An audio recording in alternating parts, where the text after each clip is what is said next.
Assalamualaikum warahmatullahi wabarakatuh. My name is Raihan Yasri from Management 24B, NPM 2441156. In this video, I will talk about a very important part of the financial world, which is the capital market or Indonesian pasar modal. Let's start our discussion. Nomor 1. Pengertian pasar modal.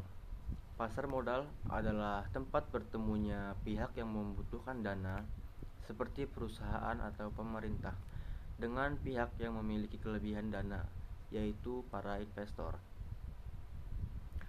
Pasar modal menyediakan sarana untuk memperjualbelikan surat berharga jangka panjang seperti saham dan obligasi.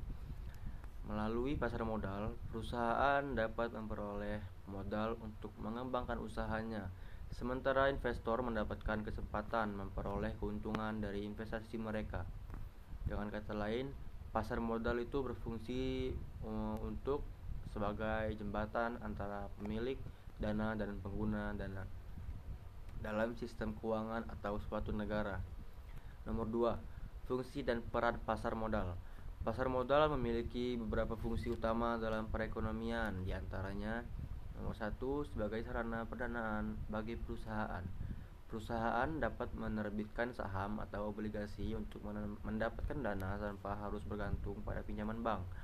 Dana ini bisa digunakan untuk ekspansi, riset, atau pengembangan produk baru. Nomor 2. Sebagai sarana investasi bagi masyarakat. Masyarakat dapat membeli saham atau obligasi untuk menempatkan dana mereka dengan harapan memperoleh keuntungan, baik melalui dividen maupun capital gain. Nomor 3. Meningkatkan efisiensi ekonomi.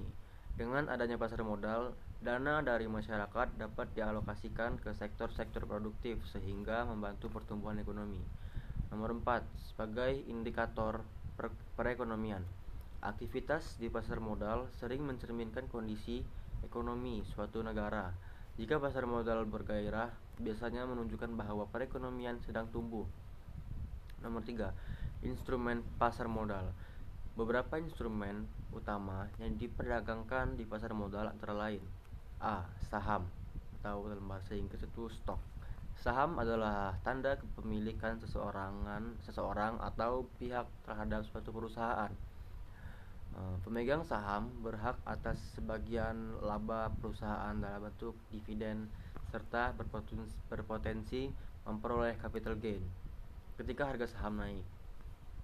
Namun, investasi saham juga memiliki risiko karena harga bisa turun sewaktu-waktu sesuai kondisi pasar.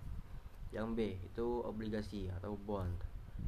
Obligasi adalah surat utang yang diterbitkan oleh perusahaan atau pemerintah. Investor yang membeli obligasi akan menerima bunga secara berkala dan pengembalian pokok pada waktu jatuh tempo. Instrumen ini biasanya dianggap lebih stabil dibanding saham, tetapi dengan keuntungan yang lebih kecil. C. Reksadana atau mutual fund.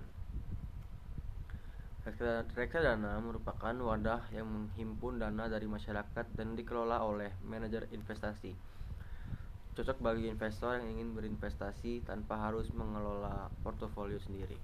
Nomor 4. Lembaga dan pihak yang terlibat dalam pasar modal. Agar pasar modal berjalan dengan baik dan transparan, terdapat berbagai lembaga yang terlibat, diantaranya yang pertama itu ada Otoritas Jasa Keuangan atau OJK sebagai pengawas seluruh aktivitas pasar modal di Indonesia.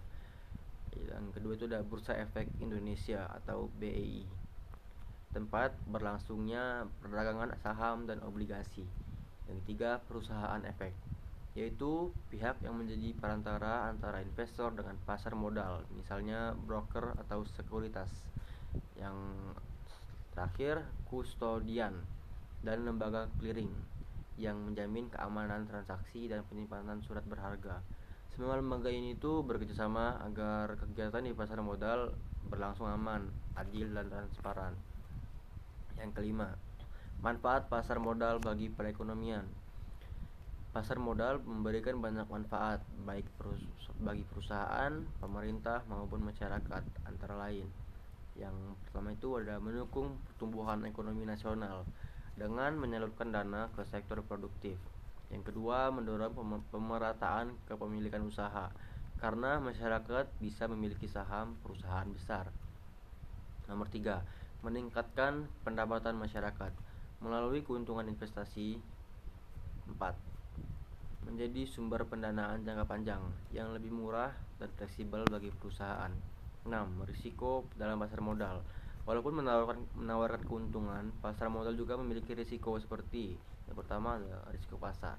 Ketika harga saham turun akibat kondisi ekonomi. Yang kedua, risiko likuiditas jika sulit menjual aset saat dibutuhkan. Nomor 3, risiko perusahaan seperti kebangkrutan atau penurunan kinerja emiten. Karena itu, investor perlu memahami prinsip risk and return. Semakin besar potensi keuntungan, semakin tinggi pula risikonya. Oke, ya, setelahnya itu ada kesimpulan. Kesimpulannya itu sebagai kesimpulan, pasar modal merupakan bagian penting dari sistem keuangan yang berperan menggerakkan perekonomian. Melalui pasar modal, perusahaan memperoleh dana, masyarakat berinvestasi, dan pemerintah dapat memantau stabilitas ekonomi. Pasar modal yang sehat mencerminkan ekonomi yang kuat, transparan, dan penuh peluang bagi perkembangan bisnis serta kesejahteraan. Oke, thank you.